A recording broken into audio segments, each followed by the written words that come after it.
my skin so gorgeous. We thank the life gorgeous. Thank the life gorgeous. I love the life gorgeous. Its torso is so tight. Look, it's Gaardsy. Well, ladies and gentlemen, welcome to Life Gorgeous. My name is Craigers. This is where I share my magical life in hopes of improving your life. He is one of the busiest sportscasters in Minnesota. Let me run it down, Gaardsy. Personality at KFan. You work with Dan Barrero, Drive Time #1 show. Gopher women's basketball play-by-play. Gopher football sideline. Former all-state tennis player. And occasionally, this is the important one, a courtside Timberwolves super fan. Occasionally. Very occasionally.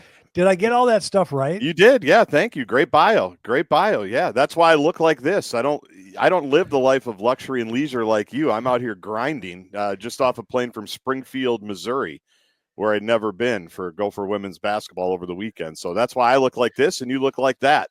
Life gorgeous, not so gorgeous. I remember hitting the road when I was playing hoops at Montana State and also at ESPN. I did a couple play-by-play college basketball games. I was trying to remember the per diem. I want to know what your per diem is from the University of Minnesota. Gopher women's play-by-play. Is it north of $60? Is it $100? What is it per diem that you get for your food? Well, for your meals, for the women's basketball gig, they actually just feed us. I don't get to go out. They feed us. So the football gig, we do get a per diem. I honestly, Craig, I don't remember exactly what it is. Right. I know that it's frequently exceeded on our Friday night dinners out in Big Ten towns and the new Big Ten towns. So it's probably 50 or 60. Okay. It's probably that for the day. Yeah. But I honestly don't even really remember because a guy like me can't really eat off of that. So I'm not paying attention. I'm getting it after. I'm not counting the nickels and saying, I don't want to go over my $60 here today in Bloomington, Indiana. So right.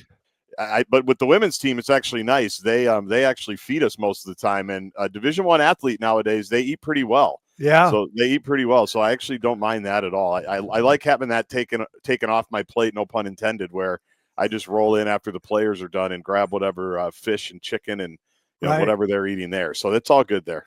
I think at Montana State, when we would play in the Big Sky Conference, fly to Moscow, Idaho, I think it was $22 a day. Yeah. Now, that was probably for breakfast and lunch. And then I think there was a team meal. But I worked That's better than what I had. When I was at a University of Iowa tennis player, I do remember that. Our per diem was $20 a day. So if we were gone for 3 days, our coach, when we got to the van that we drove, we weren't flying planes, he'd just hand you a stack of 20s, a very small stack of 20s, and you had to try to make that work somehow, which again, it never did. So Montana State, you guys must have had things rolling there with that kind of basketball slush fund. We had some big boosters. I remember, it's funny because you think about the 22 and you go, okay, $6 for breakfast. I'll go to McDonald's. Yep. And I remember this football player, Brent Bateman, once he said to me, because he was more advanced with the health stuff. He goes, why are you eating McDonald's? Why? I said, are you kidding? This is me as a freshman. Right. I love the Big Mac. I love the fries, the quarter pounder cheese, whatever it was. Of course. 4 food groups, man. McDonald's. You got the protein and you got the breads and cereals. Yeah, you're knocking off slots on the pyramid in one swing at 1980s McDonald's too. I'm sure that was really locked in. RFK Jr. would have some things to say about 1980s McDonald's, I think. Captain Political Justin Gaard. There it is. 4 minutes in. 4 minutes in. I know. I'm proud of you. I know you're a big Wolves fan, and I'm going to hit you with some Wolves questions. Yep. I just want to know, do you get to see all the games? I know you're busy with family and juggling all those jobs. You get to see all the games? I'd say, yeah, most of them, at least parts. I might not lock in on all 48 for all 82, but I get to see at least parts. Certainly the last couple of months I've been, as they've kind of made this run and gotten themselves back into it and guys have been healthy. So, yeah, I get to see most of them. I'll watch tonight, obviously, Indiana. I watched, where was I? I was in Toledo, Ohio last week watching League Pass for the first Pelicans game. Ooh. That was a treat. That was a treat to be right across the street is Jim Gaffigan and Jerry Seinfeld, and I'm watching Wolves Pelicans on League Pass in Toledo, Ohio. Yeah, so there's your answer right there. Rather than, I think they were the next night, but they still might have been in town. Who knows? So yeah, I watch all of them. I watch as much as I can. We obviously talk about them almost every day on the show. Okay. I am a super fan. You know that the team came here when I was 7 years old. I have a picture of me waiting for Bill Musselman's autograph at the Timberwolves Breakfast Club at Target Center in year 2. So yeah, I as Ant would say, A1 day one for the Wolves. So I'm definitely locked in. Well, we're recording this Monday morning before the big game at the Pacers tonight. Yep. And we lost at home last week to the Pacers. I was there. Oh, you were there. I was there. I mean, Obi Toppin had a career game, 7 3-pointers. And I was like, okay, our 8-game winning streak is over. That's okay. I did not anticipate losing the next game to New Orleans. That was a debacle. So let me first ask you this: we're fighting for to avoid the play-in. We might not. We might be in the play-in. And let's just say that we make the playoffs. I'm going to ask you a question in the first round. I'm going to name 3 teams. Tell me who you'd rather play: OKC, Denver, or the Lakers. I'd probably pick Denver. Really? Because you think we have their number? I think they have their number, and I think that matters. The Lakers, because of Luka, scares me. And I'm sure, I know you've talked about it on the pod. That's actually ruined the NBA for me a little bit here recently when I see Luka in a Lakers jersey, because I can't believe they were on their way to having to figure out what to do with LeBron once he leaves and everything with that. Is Anthony Davis going to be their guy? And Luka just falls in their lap. Yeah. As a Wolves fan, we have to do like drastic seismic things just to try to get some type of spark to maybe get a top 4 seed for the 3rd or 4th time in franchise history. So we have to take a chance on Jimmy Butler. It doesn't go very well. Take a big swing on Rudy. Everybody makes fun of it until, oh, by the way, they're the 1 seed last year and we're a stone's throw away from the finals. But then we have to trade Karl Anthony Towns because of the second apron. I was on, I think, with Johnny Athletic the day or two after that cat trade. That was the last time I was on the show. Kyle Tighe wasn't available, so you needed me. The Lakers just get Luka, like out of nowhere. I know. So that scares me. So they scare me. And LeBron obviously can still do it. Oklahoma City, I'd be fine with. I think the Wolves like playing Oklahoma City. That would be a really fun series. I think they would probably beat us. They've been unbelievable all year. But Denver, I just don't think we have more depth than Denver. We have more scores than Denver. We have a Luka or a Joker plan. Yeah. So I wouldn't be scared of the Denver series at all. I think it'd be a great series. My answer was OKC, and I'll tell you why. We play well against them, and that means we would finish 8th, by the way. Right. That means we would not. We'd lose have to participate in the play-in, and we'd have to get in the 8th seed. The Lakers scare me, and I don't want to be cynical, but it's the refereeing with the superstars and the LA market. And then the Joker, I just think he's so good. Yeah. And it's one of those things where as Phoenix seemed to have our number in the regular season last year, and then we flipped it in the playoffs, I feel like Denver might flip it in the playoffs. I'm not sure. Maybe. Where's your head at right now with the Wolves, with your confidence level of where they're going to finish? If you would have talked to me last Monday, before the Obi Toppin game that I was there for, I would have had a much different answer, because everybody keeps leaning on, well, they have the easiest schedule moving forward. Remaining, yeah. And I know Golden State has a really tough schedule if you look at theirs. I haven't really locked in on the Clippers, because the Clippers are kind of a sneaky, dangerous team now too, with all their guys. Yeah. And Kawhi playing so well. They were kind of an afterthought here, at least for me, the last couple of months. I think they're going to be a factor. It's fine. I think it just depends on. I do think they're going to find a way to win more in however many games they have, 9, 10, whatever it is. I think they're in a good spot, but the problem is they lose to bad teams. That's the fatal flaw of having an easy schedule. If you don't take care, if they would have taken care of the bad teams, we wouldn't even be doing these schedule checks here in late March. They'd already be safely in the top 6. They'd probably be trying to figure out who do they want to play in the 4 or 5. Can they get home court advantage? Had they just taken care of these teams? So I think, but my confidence level is still pretty high because I think when they do lock in, which they I think will for the postseason, I think they're a tough matchup for anybody. I think the way that they've played here the last month or so since everybody got back, I thought was a good sign. They just kind of ran out of steam there for 2 games. And obviously the Friday Pelicans game was a completely different bit, the Joe Ingles game. And, Zion doesn't play and they handle him pretty easily. So I feel pretty good about where it's gone here the last handful of weeks. And I do feel like once the playoffs start, that will be closer to the product that we see other than the first half against Indiana, for example, and a lot of that Wednesday game against the Pelicans.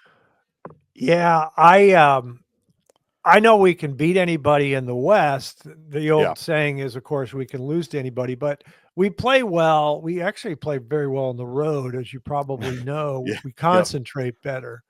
I think. Do you think it's because of the kids? Do you like how the kids got blamed? It's not playing well at home. Kids are not a part. As you said, kids are not a part of the Life Gorgeous. Well, I know they're not, but that's why I thought it was funny that we were blaming the children of Timberwolves players for the fact that they weren't playing well at home. We have too many newborns at home, apparently. So the dads need to get out on the dads need too many good fathers on the Wolves. They're too locked in on parenting. They need to be, worse fathers, I guess, to win at home. Jimmy Butler's not worrying about kids. He's just playing ball, and that's why they win. I think my issue is in the play-in game, there's that risk of somebody Kareem Rush coming off the bench and hitting 6 threes. The Western Conference Final Game 6 against Lakers Wolves.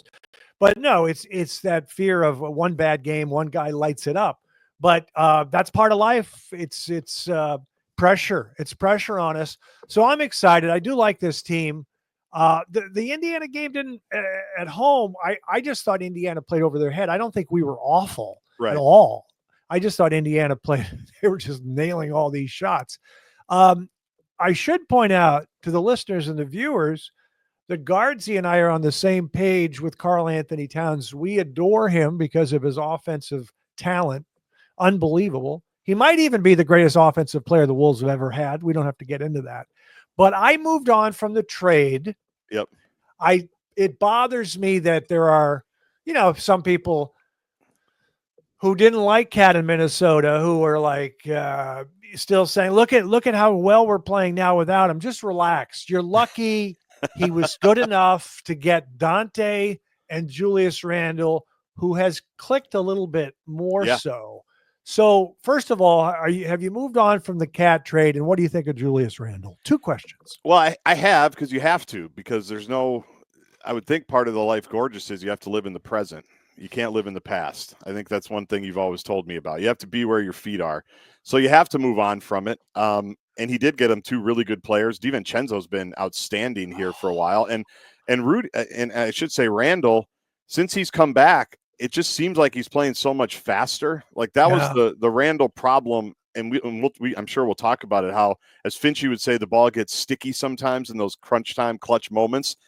The ball's been popping around. He as a distributor has been tremendous. Yeah. And I noticed it the first game. I can't remember which, was it one of the Utah games? I can't remember which game he came back for, but all of a sudden he was moving like a man 10 years younger than he is. He was cutting hard. He was sprinting up the floor. He was initiating the offense, bringing it up full court. Everything just seems so much faster. And no coincidence, I think the Wolves played a lot better. They were playing bad teams, but they were handling the teams. There weren't a lot of nail biters. So, which, as we just talked about, has not been the issue all season long. So Randall's grown on me. I think he's grown on them. I give Finchy credit for staying with it and being patient. I do think Randle does want to win. I think he wants to fit into this group.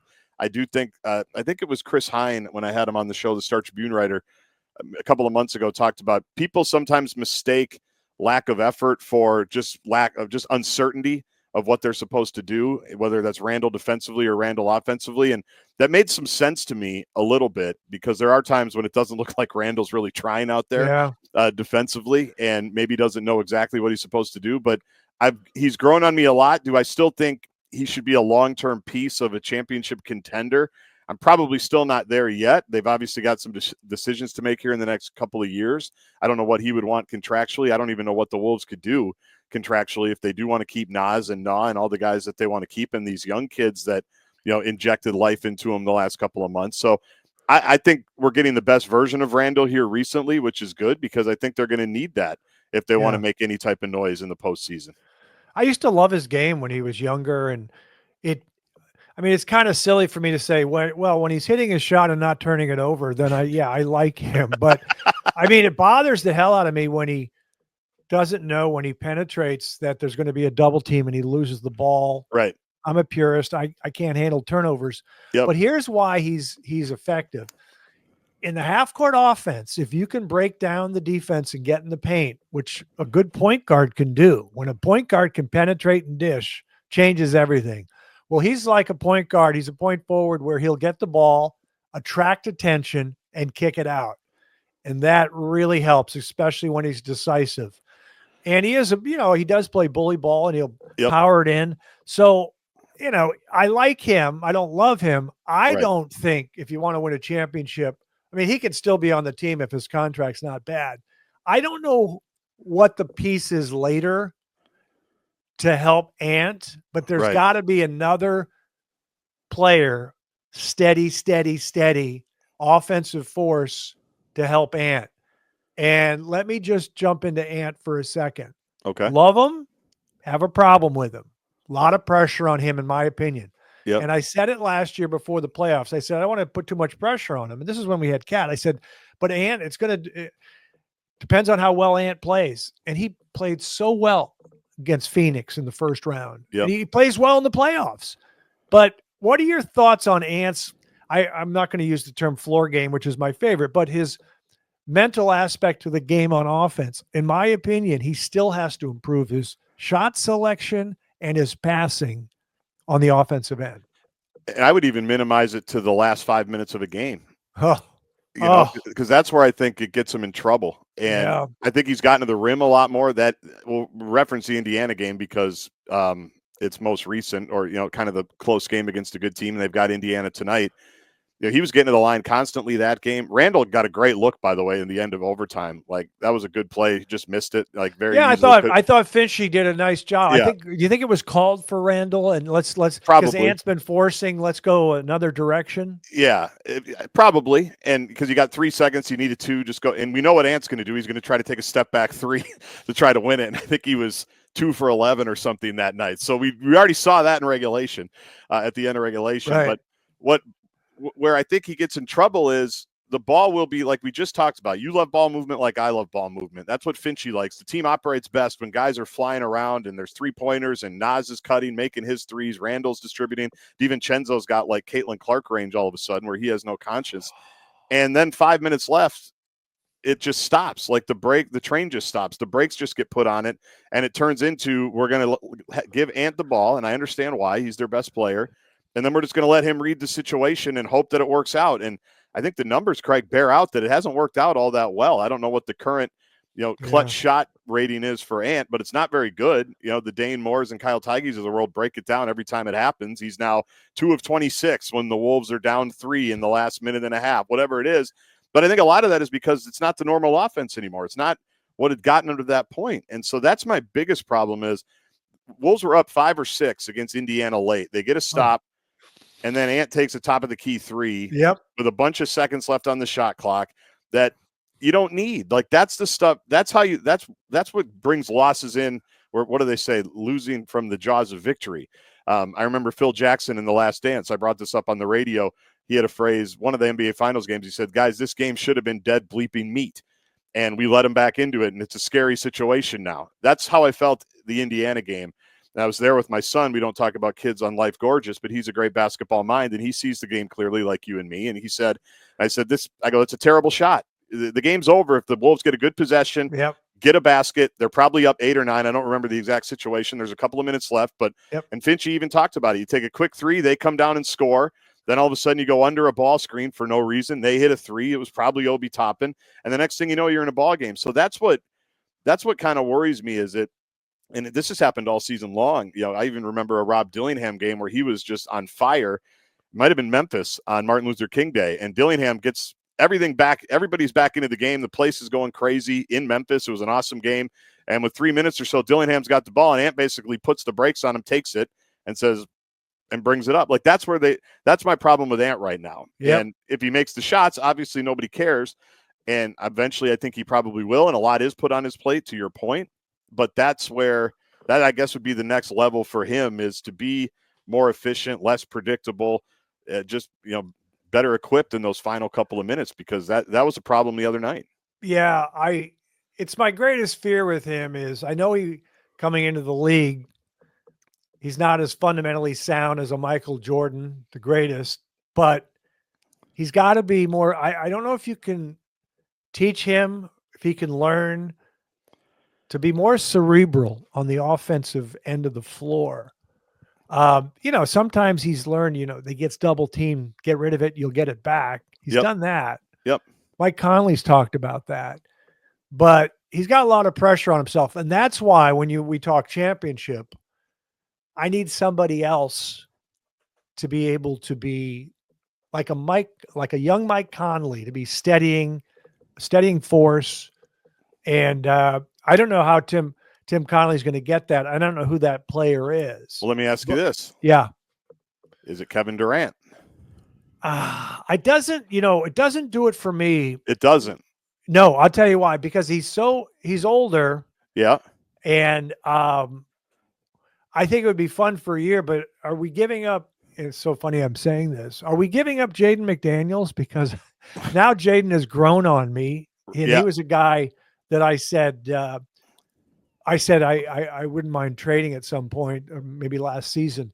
Right. But I think because of Kevin Durant's age, do you think how many years, if we traded for him in the summer? Yep. 2 seasons? That's probably right. That's probably what I would say. So, but that's the question, is who do you have to give up to make that happen, right? That's the biggest question. And do we assume that Jaden would be in that mix? Do we assume it could be Randle, somebody else, and somebody else because of Randle's contract situation? Phoenix is in worse contract shape than the Wolves are, which almost seems impossible, but they are, because that's the name, as you know, that's floating around, and he obviously is going to go somewhere. And can you get 2 years out of Durant, get out of the Randle thing, and then when the Durant experiment is over, now do you have Naz Reid filling that number 2 role, or a Jaylen Clark, a Terrence Shannon, or Rob Dillingham? Are those guys ready to be the supporting cast 2 years from now? Do you have a better chance to win a title with KD and on the team, maybe without McDaniels and Randle, than you do with Randle and McDaniels on there? That's the question. I don't mind. I don't mind trading Julius Randle. There's also the scenario where if we did it after Kevin Durant left the Wolves, then we would have money to sign a free agent and to replace him. Right. The guy that I've always said I like but don't love, and Wolves fans love, Naz Reid. I like him. Yep. I just don't know how consistent he is. I agree with you. But the other thing, I have this question I'm going to ask you now. I had it in the Life Gorgeous quiz, which we have coming up, young people. I'm going to take it out of the Life Gorgeous quiz and now ask Gaardsy. Rob Dillingham. Craigers was really excited about him. I love offensive talent. I like talent. Karl Anthony Towns, talent. Mm-hmm. Is Rob Dillingham going to be the starting point guard next year for your Timberwolves, Gaardsy? No. I agree with you. I don't think so. I think they'll because Conley's got a year left, right? I don't think he's going anywhere. Donte will obviously still be on this team. What's Nickeil Alexander-Walker's situation? I can't remember. Is he a free agent at the end of the year? I think he is. I need the Dane Moore salary cap tracker. Dane, if you're listening, put it in the chat. That's because I think he might not be available. So, I mean, there'll be more minutes for him there, I would imagine. But starting point guard, I'd be surprised. What are your thoughts on Dillingham?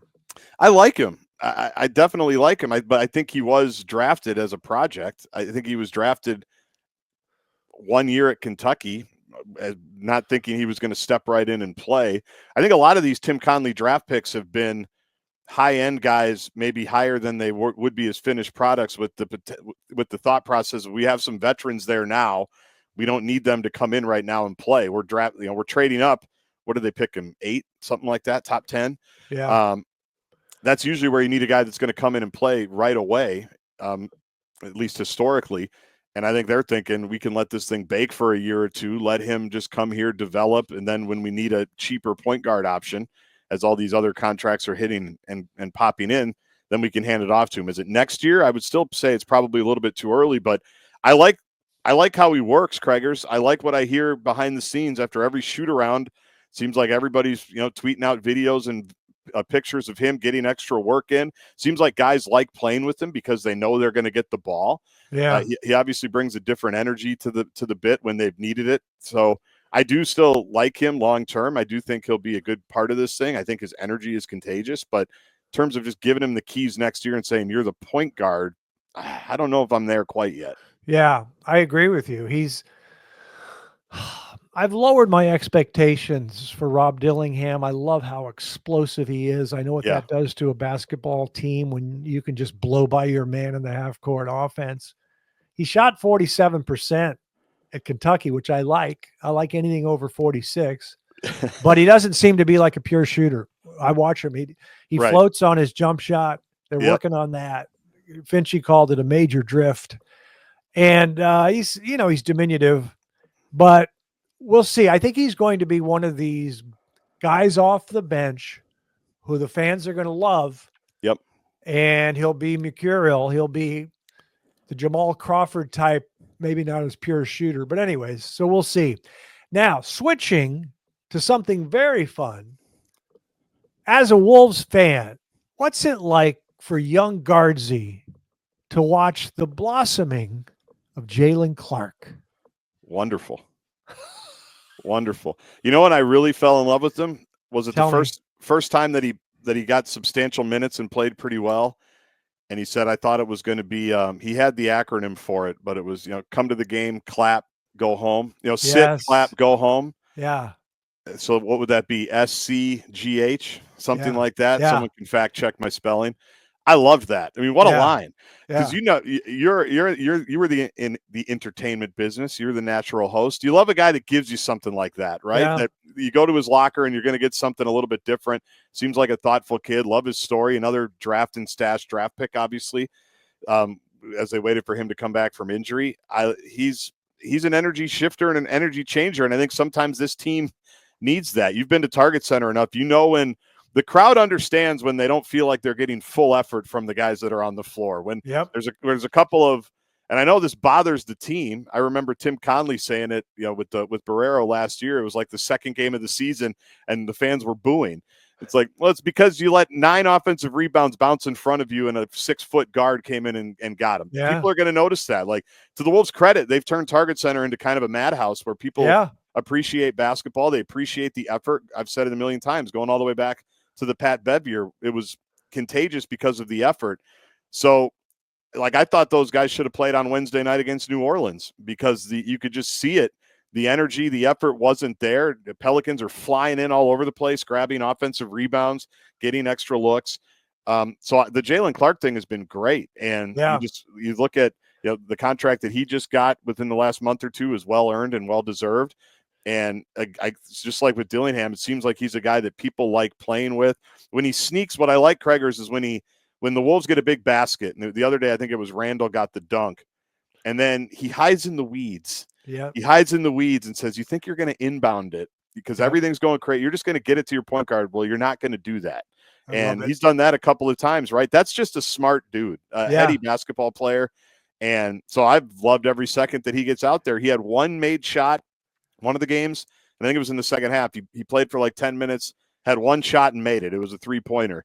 It just shows me the guy's already a pro, he's ready to go whenever his number's called. And as we know with Finchy, you never know when these young guys are going to get to play. Yeah. You don't know when it's going to be their turn. If everybody's fully healthy. So yeah, that was a great find, and he's been a great fit.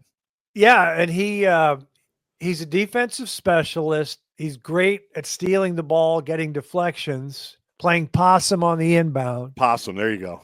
But his offense is what surprised a lot of people because we're so used to guys that are still learning how to handle the ball. You know, Jaden McDaniels had to work on his ball handling. So did Andrew Wiggins. Yep. This guy, I've seen him make dribble drives kind of pretty fluid, and he's hitting his 3-point shot. He's shooting a much higher 3-point percentage with the Wolves than he did at UCLA. I looked it up. Right. But yeah, he's special. Early on, I said he's a Kogi with the jump shot because I was a Josh Okogie fanatic. I love Josh Okogie. Yeah, I how hard he that. played. And then what are your thoughts on TJ, Terrence Shannon Jr., explosive to the rim? Exactly right. And that stretch when those guys were playing was probably the most enjoyable stretch of the season. I know. Don't you think?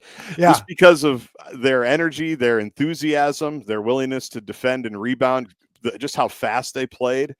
Yeah, I mean, that guy, and he's an adult. We talk about Dillingham being a young kid. Yeah. But Terrence Shannon Jr., he played a long time in college. Isn't he 24-ish years old? 24, yeah. He's older than Ant, yeah. Exactly. So he's a grown man out there, and he plays like it. And he's got one speed. He's downhill all the time. In transition, he's scary. And so I loved, and that's where, people are kind of wondering about going back to the Randle trade or the Rudy acquisition and that whole bit. I do trust Tim Conley's vision and acumen for finding guys like this. He's already done this before, in building Denver, how they built Denver. You got your centerpiece, and then you find value picks elsewhere, make value trades elsewhere that turn your team into a championship contender. And I think, for all the questions we have about, I don't know, Kwesi Adolfo-Mensah's drafting, on the Vikings side of things, I have none of that with Tim Conley. Like, I trust his player development and evaluations and long-term vision. So when there are dark times, Craigers, and we know there have been a few dark times this season compared to a year ago, that's what I keep coming back to is Conley knows what he's doing. And I think these three guys that we've just mentioned, Dillingham, Clark and Shannon, are good examples of that. Ladies and gentlemen, I'm a private guy, pretty low key, and that includes when I'm on my laptop researching. I sometimes use incognito mode when I'm searching for French restaurants. I don't want anyone to know where I might be eating this evening. And I don't want anyone to know how many hours a day I spend searching for the perfect face cream. Yeah, I'm private. But guess what? Incognito mode does not hide your browsing history. All my online activity is still 100% visible to a bunch of third parties, unless you have ExpressVPN. Yes, thank you, ExpressVPN. ExpressVPN reroutes 100% of your traffic through secure encrypted servers so third parties can't see your browsing history. ExpressVPN hides your IP address. It's simple to use. Download the app and hit connect. And it works on all devices. I use it on my laptop and my cell phone. Now with ExpressVPN, I'm comfortable checking out different restaurants and making reservations. And sometimes when I'm being silly, I look up the height of popular actors. I don't want people to know that except for you, the loyal Life Gorgeous listeners. Protect your online privacy today by visiting expressvpn.com/Kilborn. That's expressvpn.com/Kilborn. And you can get an extra 4 months free. expressvpn.com/Kilborn. Proud of you. What if I said to you that privately, I admit to myself and I say, I think my favorite player to watch on the Timberwolves is Donte DiVincenzo. Would you say I'm crazy, or do you understand it? What a joy it is to watch him play. I think, and now he has to be referred to as rim protector, Donte DiVincenzo. I think that's what you have to refer to him as. Right. He's great. And you know why he's great? Because he's edgy. He's got the Villanova. I mean, that's why the commercial running with the Nova guys right now, and Donte DiVincenzo is great. But he has that, like, if you were looking at Villanova basketball from, the Jay Wright era, it's like, that's a Villanova guy. That's an edgy guy. who, doesn't mind taking the train in Philly and rolling up on, pulling up to the Wells Fargo Center on what I think it's the red line that comes from downtown. I know you usually take car services. You don't get the train reference, but some of our audience might. And so that's what I like about him, is that he's just got this little edge to him. I love that there was a stretch early where he couldn't make a shot. And that was, I know he was a major disappointment for me, because and now he has the quickest release around. Yes. And he has unlimited range. That's it. And so I never now he's at the point where I'm surprised if he misses. And the Indiana game, again, he had a couple of wide open threes that he missed. Bingo. And so that was surprising. That was another where if he knocks down maybe one of those, the game, to quote Phil Jackson again, is dead meat. So that was disappointing because he's been so good. And I just love we talked about pace earlier, how quickly he makes decisions, how quickly he's up the floor, how quickly he's back to defend. If there's a fast break, the block shots are obviously ridiculous, how he's able to do it at his size and where he's getting to. So that was the player that they traded for. I mean, that was the general consensus, right? And I think Conley even said it probably publicly, when DiVincenzo was added to this deal, that made it a lot more appealing. Then, because the Randle Cat swap had been rumored for like 3 years. And that never made any sense to me at all. You just look at player per player. There's no reason you would do that. To get DiVincenzo with his production, his contract, he's going to be a playoff guy. He was great in the playoffs last year. I can see why, he's one of my favorites to watch too. I just love his vibe and his essence and just the way that he plays. I mean, just to be a perfectionist, he'll drive sometimes fluidly and then throw it up and miss a layup. It bothers me. And sometimes he'll throw high-risk passes and turn it over. But overall, he's pretty special. You say the word edgy. After the preseason game at the Knicks, when he was jawing at Tibbs, Finchie used a different word. He said crusty. Crusty. And I like to go to war with guys that are crusty, said Finchie. So, he's a keeper, and I'm glad he's on our team, and he makes it fun to watch. Ladies and gentlemen, before we go to the Life Gorgeous quiz, a couple Minnesota Vikings questions for Justin Gaard, a.k.a. Gaardsy. Grew up in Minnesota, Vikings fan. We all bleed purple and gold. Looks like we've had a heck of an off season. If these offensive linemen are healthy, that could be a game changer. The free agents. We've waited how many years? Quasi, was just year 3, right? And the whole point of the last couple of years was to unwind all the contracts from the end of the Spielman-Zimmer era. Remember how every year restructure, kick this money here, that money there, not a lot of cap room. Here's Kirk Cousins' big contract. I understand why they did that. When you're a championship team, or you think you are, you try to maximize whatever window you have with the players that you have, and the NFL allows you to do that. Well, there's at some point a backside to that where you've got to unwind it. And so that's what these last few years have been, all with this offseason in mind. And I don't know if you're a fan. We have no idea how it's going to turn out. We have no idea, like you said, if they're going to be healthy, if they're going to be productive, if they're going to be able to play. But all you can judge is the process up to this point, and the aggressiveness, the assertiveness, the fearlessness, whatever you want to say, to go out and identify all these players and try to plug all these holes. I don't think they could have had a better offseason, quite frankly. When you clearly say we need help in the interior of the offensive line, you go get a center and a guard. And a lot of people think they were 2 of the best available at that position. You pay them. Obviously, bringing in the defensive line talent that they did, something else that they needed, a way to get pressure without having to blitz, even though B-Flow showed he can do a lot of different things, and he doesn't mind bringing the heat. He loves doing that. We saw in the Super Bowl, I don't think the Eagles blitzed one time against Patrick Mahomes. I think that was the number. They just got complete pressure with the 4 guys that they had. It makes a difference. So I don't think you can be anything but thrilled if you're a Vikings fan at the approach and the execution that these guys had this offseason, because we've been waiting for this offseason for a while to have the money that they had available to go out and make some of these splashy signings, and they went and did it. So I think it's been a tremendous offseason. And I think it's safe to say we all feel comfortable with KOC as the head coach. Yes. We've got some issues. Yep. Mine is the running game. Yep.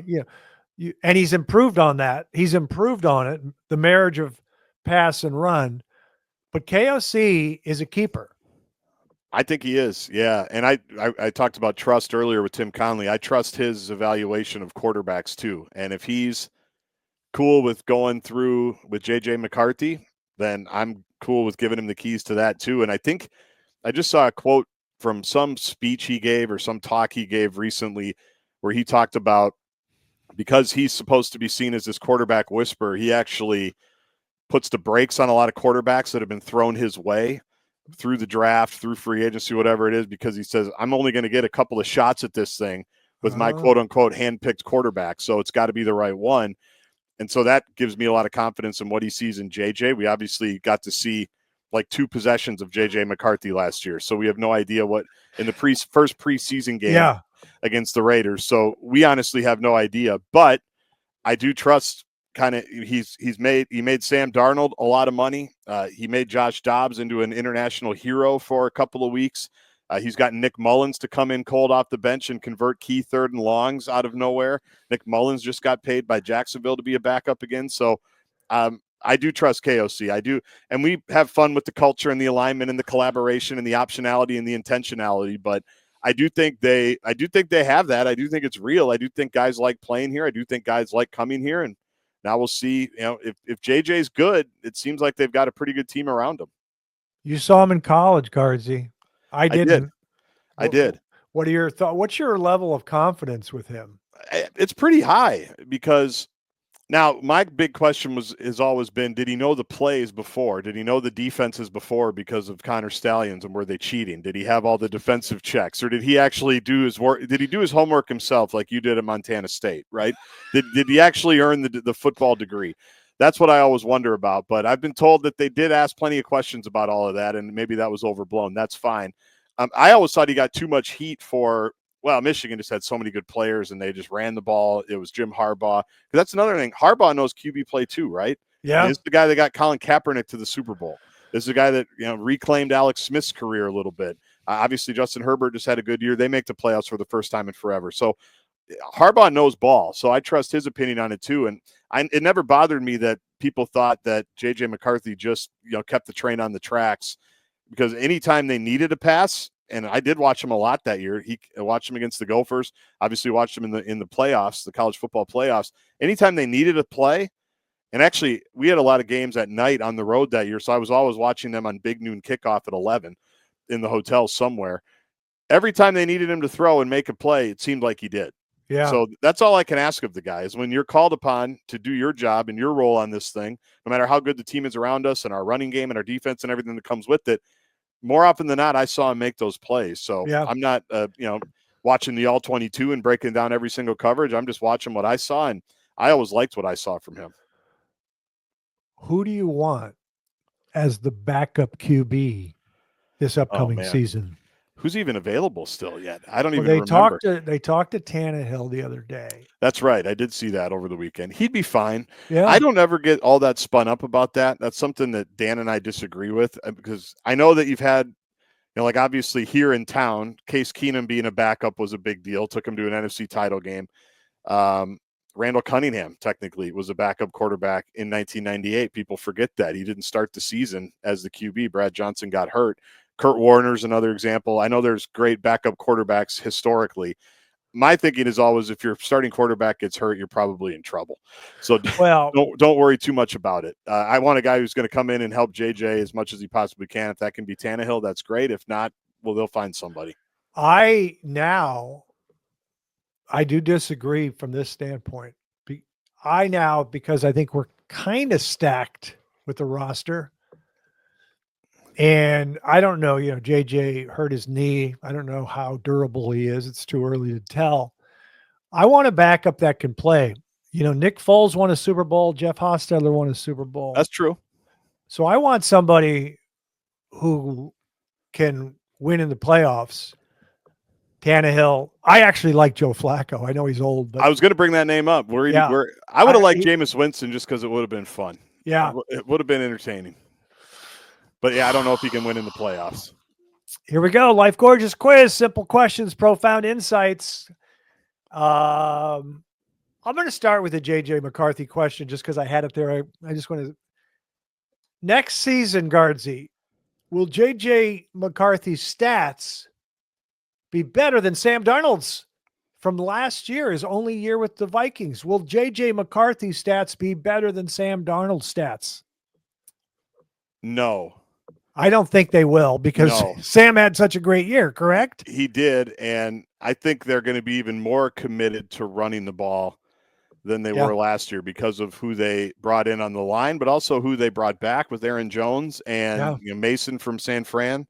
I think they're going to be more committed to running than they even were a year ago. Great. So I'm not, which is exactly right. I think that's the way you can control a game. That's the way you can, manage the game. So now we'll see, because KOC, he's trigger happy now. We do know that, right? Like he loves his favorite. One of his new phrases, Krager's, is every blade of grass. Have you heard him say that? No. Like, I want to attack every blade of grass, which is KOC for the whole field. Oh. Rather than just saying the whole field, you have to make it flowery and say every blade of grass. So any blade of grass out here on the field, I want to be able to attack it. So he likes to do that with his down the field passing and everything. So we know he's trigger happy, but I do think with the offensive line upgrades that they have, and Darrisaw, of course, coming back, that's good. I think they'll run the ball more efficiently and more effectively. I think JJ will have a good year, but the Darnold numbers, I don't remember them off the top of my head, but they were pretty wild. Yeah, they were pretty crazy. And he just had 2 bad games, at Detroit and the playoff game. Yep, where he held the ball. Someone said they gave him a contract offer after the season, and he just held the pen. He just held it, didn't do anything. Blades of grass, it's artificial. Every turf. blade of grass. It just throws me off because it's artificial turf. It's and true. It's synthetic and right. Anyways, what do you do? The rubber pellets. Besides Hoosiers, name 3 Gene Hackman movies. This is for Justin Gaard, a.k.a. Gaardsy. We are live on. No, we're not. We're live on tape. Besides Hoosiers, well, Birdcage, I always thought he had an underrated role. Okay. As the very conservative senator that has to go down to South Beach with Robin Williams and Nathan Lane. So I will go Birdcage.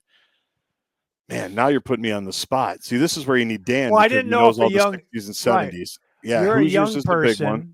I don't know if you've seen a lot of his movies. I have. I just don't remember them off the top of my head. And so Birdcage would be that was the one I kept bringing up that week when everybody was bringing up. Mississippi Burning, obviously. Okay, that's a good one. Mississippi Burning is a good one. That's 2. You only need 1 more.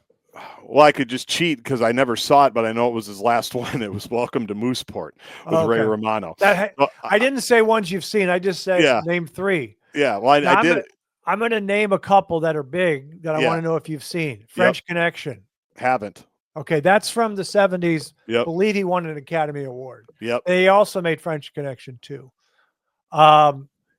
Crimson Tide with Denzel. Very intense, good movie. Yep. He had a nice role in The Firm with Tom Cruise. That's true. Yeah. And No Way Out with Kevin Costner. Is a very good Gene Hackman movie. A lot of people like The Conversation, shot in San Francisco.